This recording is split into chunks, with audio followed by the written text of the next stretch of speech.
All right. Hello, everyone. It is July 1st. And as always, it's the first Tuesday of the month, which is kind of weird being at the first of the month. But hey, I don't make the plans. But we are back again with another humble choice for this month of July. Things are looking kind of interesting. Immediately, the first game here, Rogue Trader, is enough. Like, this game right here pays for the entire thing. If you haven't played Rogue Trader and you don't know what a good CCRPG is, this is fantastic. I've already played it. I've already beat it. I already have a video up on there. I need to get back into it because I have not done the DLC that it's come with. But I know that it's got a lot of stuff that's kind of come out for it. Right? So let's just get started. So as I was talking about, Rogue Trader is a CCRPG based on Warhammer 40k. Right? You're exploring the Chronos Expanse. A lot of Warhammer 40k stuff going on here.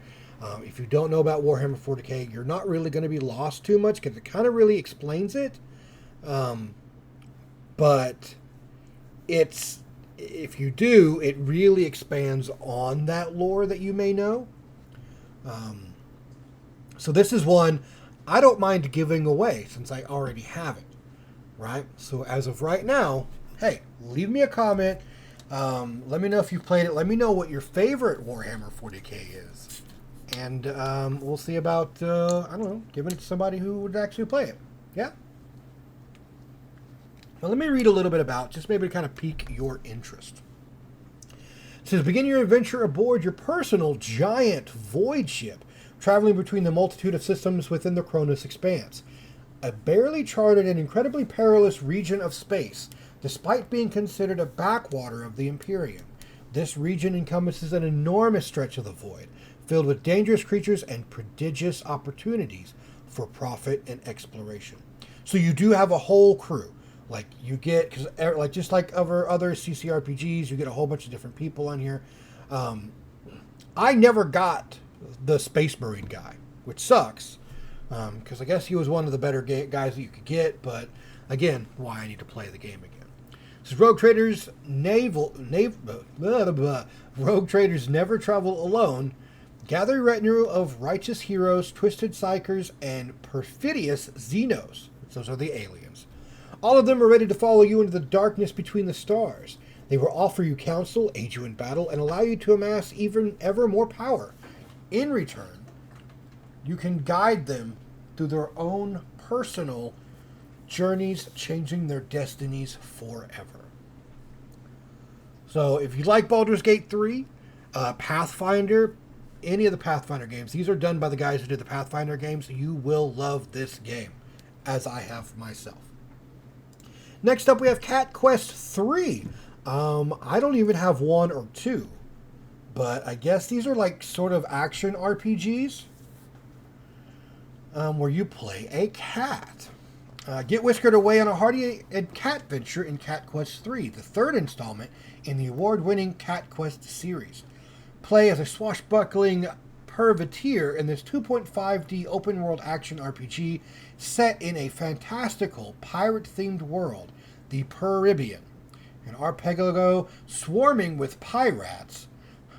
That's the punning probably needed to stop a little bit earlier than there, but here we are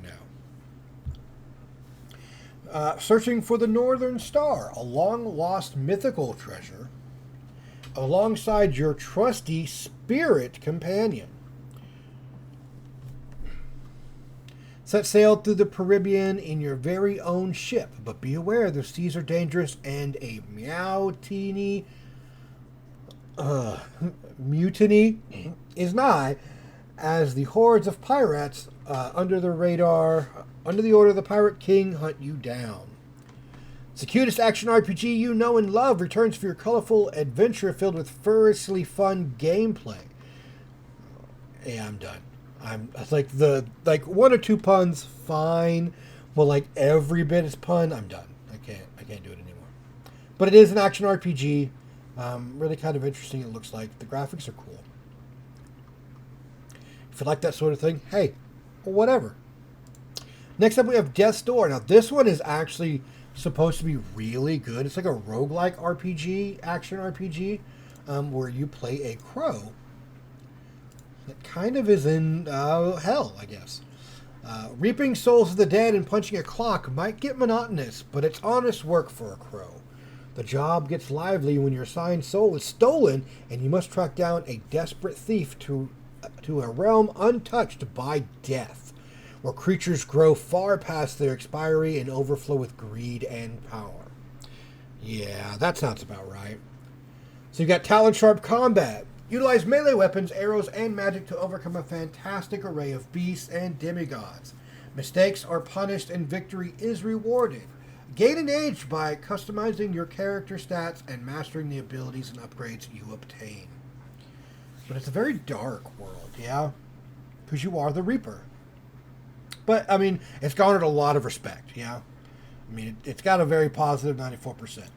Next up, we have Demon Ex Machina. Never heard about it, but it is an 86%. It does also look like a action RPG open world sort of thing. It says, welcome to your battlefield. You are an Outer, a new breed of human being that appeared in the aftermath of the Moonfall calamity. As a mercenary of the Orbital Organization, you are on the front line of a desperate war for humanity's survival against the Immortals, corrupted AIs that have been rebelled against their human creators. Piloting a fully customizable mech known as an Arsenal, you must team up with mercenaries like yourself and complete missions to defeat the Immortals once and for all. But be careful. In a war fought by mercenaries, today's allies can become tomorrow's enemies. From the visionary mind of Kenichiro Tsukuda and trailblazing mech designer Shoji Kawamori comes a new generation of high-speed mech action combat. The mechs look really cool. Yeah, customizable is really interesting. I like that. Fully customizable, your arsenal mech with a variety of weapons and parts to your exact specifications. Salvage defeated enemies for parts and weapons, okay, which you can use on the fly in the battlefield. Customize your avatar, team up with players in online co-op. All right, that sounds kind of interesting. Graphics do look pretty good. Next up, we have Wizard with a Gun. This is another one that is an action, like, I don't know if I'd call this a roguelike, but it is very 2.5D action, kind of like the other one we just looked at. Wizard with a Gun is an online, it's online, cooperative sandbox survival game set in a magical wilderness wrought with dangerous creatures and arcane mysteries. Embark on a journey alone with your friend or with a friend to collect, craft, and outfit your wizard however you see fit as you explore the unknown. Carefully design weapons, bullets, and furnishings for your tower home, but try not to burn it all down as the magic you wield escalates beyond your control. Alright, I mean, I don't know if I'd like online, but... So basically, it is like a survival game. And it's, you know, so it's not at all what I thought it was. Huh. But I mean, yes and no. Magical weapon customization. Collect resources from the world and craft unique enchanted ammunition for your arsenal of guns. Combine elements for intended or surprising effects that alter the shot, blast radius, bullet trail, and even the status of the creature in your crosshairs. This sounds really interesting. It's giving off, what is that game, that other survival game that kind of looks like this? Something Starve. Like Do Not Starve or something like that. I've got it. I played it for several hours by myself, but it's really difficult. Randomly generated biomes. That's kind of cool. And the cooperative adventuring is really nice, I guess, if you have friends that'll play with you. But that looks really cool. I might try this. Yeah. I might try this. Next up, we have Neocab. Alright, this looks like a narrative RPG, just right off the set, because it looks like you're just talking to people, right? Neocab is a visual novel about emotional survival in an automated world. You play as Lena, the last human cab driver. It's your very first night driving the lonely streets of Los Ojos, and your best friend has just disappeared. Is she in grave danger, or just the flakiest friend ever? Either way, now you need to find Cash, a place to crash, and some answers. Your only leads are the diverse cast of characters you pick up in your cab, but getting them to open up isn't always easy. The anarchist punks don't trust you, the corporate yuppies don't see you, and the cops won't leave you alone. But if you can balance honesty, empathy, and your own emotional health, you might just learn their secrets. Connect with your PAX. Every PAX is a puzzle. I guess PAX is a passenger. Whether you like them or not, everyone has their own story to tell. And you can uncover the secrets of Los Ojos. So this looks like a narrative, adventure game almost. Seems really cool. See, I like the gameplay. It's probably really short, which games like this I think are better if the shorter they are, because it kind of compels the narrative to be kind of poignant. Next up, we have Ever After Falls. This looks like a cozy game, a la Stardew Valley, but like really miniaturized graphics. Even has the same underbar. Yeah, this definitely is a Stardew Valley clone. You once had a serene and peaceful existence right here in Ever After Falls. Don't you remember? You wake up to discover your previous life was nothing but a simulation. Ugh. You've no memory of this place. Your quaint animal neighbors, the refreshing wind and fragrant flowers, the little farm you had tucked away just outside of town. None of it. But once you spend a little time with your forgotten friends and your helpful pet, doesn't Ever After Falls just feel perfect? Isn't it where you always wanted to be?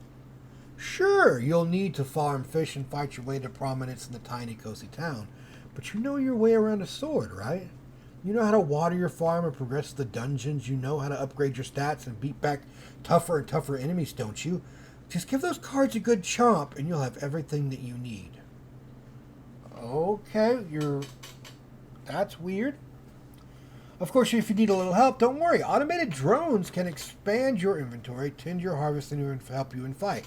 Your pet missed you more than anything while you were under. They're here to help you out around the farm, learning all sorts of neat things, like tilling your soil, watering your crops, and even teleporting you across the map. What? You never heard of a teleporting cat before? Alright, so Ever After Falls. This seems like a really interesting Stardew Valley-like game. Huh. I'd play it. $20. It's got an 87. Up next we have Blank. This looks like a really indie darling. Just you can tell by the difference in graphics and stuff. When the graphics are really kind of like artistically done. Interesting. So it's an emotional journey. Again, games like this should be kind of short. Experience the poetic tale of a wolf cub and a fawn in the spectacular world of Blank.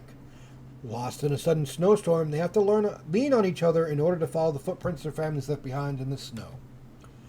Breathtakingly handcrafted art, which you can definitely see, and it does look really good. Immerse yourself in the stunningly black and white world of Blank, completely hand-drawn in paper in 2D before coming to life into 3D. That's cool. Blank focuses on the journey experience of the animals, text-free gameplay, and storytelling. So there's no text. It's just all in. Allowing players to dive completely into its wondrous world. 2 players take control of either the wolf. Oh, okay, there you go. You only use 2 buttons move, using only 2 buttons and movement. I guess that's what that means. I could not say that. I don't know why. And again, we have another month of IGN Plus. I still haven't used it at all. I have several months, I guess, saved up. But those are your basic games. Now we've got our extras here. Looks like the DLC bundle for Daemon and Ex Machina, 75% off Story of Seasons. 65% off of the other Story of Seasons. Pioneer, like, wow. So we got that, and then the... Okay, so we have, I don't know, like... This is the regular game. This is a sequel. This is a DLC to the sequel. And I guess this is also a DLC? Or maybe these are all just different Story of Seasons games. Let's look at that. Let's look at that before we go anywhere.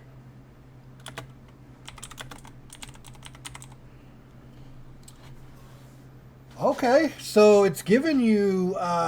Pioneers is giving a pretty decent discount. It looks like 65% off. Friends of Mineral Town is giving 75% off. And these are all really high, too, still.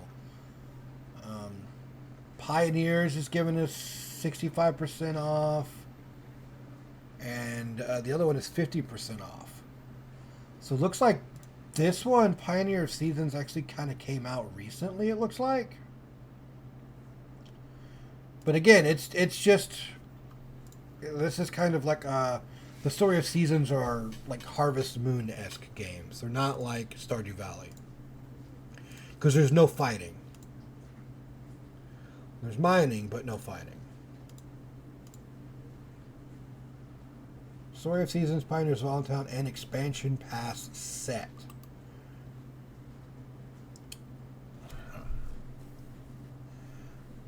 Let's see. What was the newest one? Or the oldest one, rather. You probably have to go to the least expensive one, which all these are kind of there.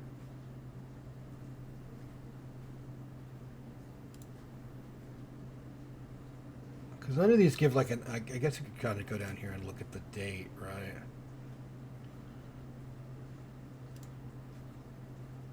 No.